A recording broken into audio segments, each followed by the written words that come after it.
Here's what I see with a lot of high earners.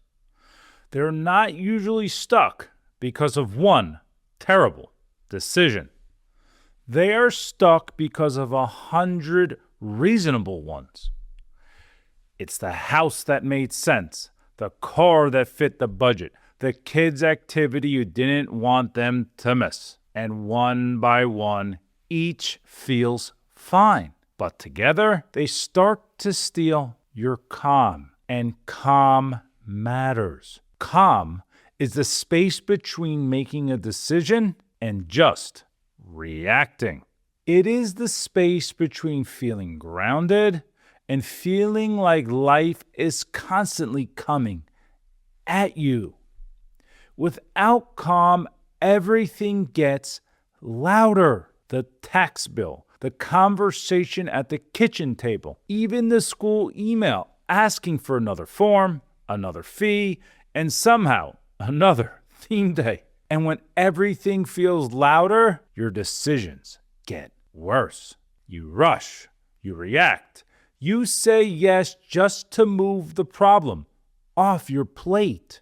That is how a high-income life can still feel out of control. Not because you're doing everything wrong, because too many reasonable things are competing for your money, your time, and your attention. This is why high income does not automatically create peace.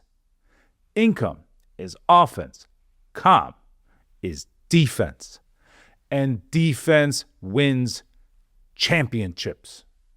In finance, we call this opportunity cost. But let's make it real.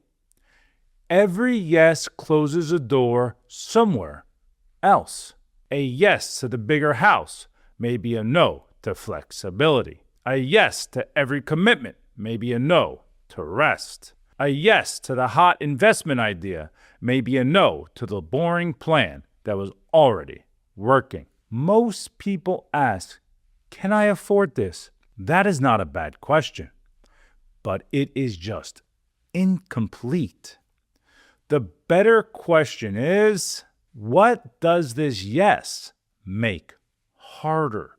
That question changes the conversation because a lot of things are affordable in isolation, but not everything affordable is aligned. Saying yes to everything is lifestyle autopilot.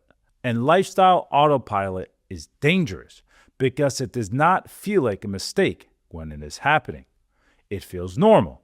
It feels earned. It feels like the next step.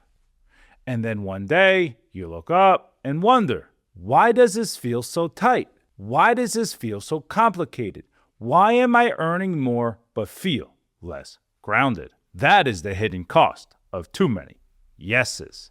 More activity, more obligations, more moving parts, but not necessarily more wealth, not necessarily more clarity, not necessarily more calm.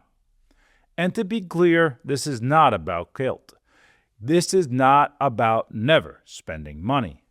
Money is the tool, not the goal. The goal is to make sure your yeses are actually building the life you want. Because if you do not choose your yeses carefully, your lifestyle will choose them for you.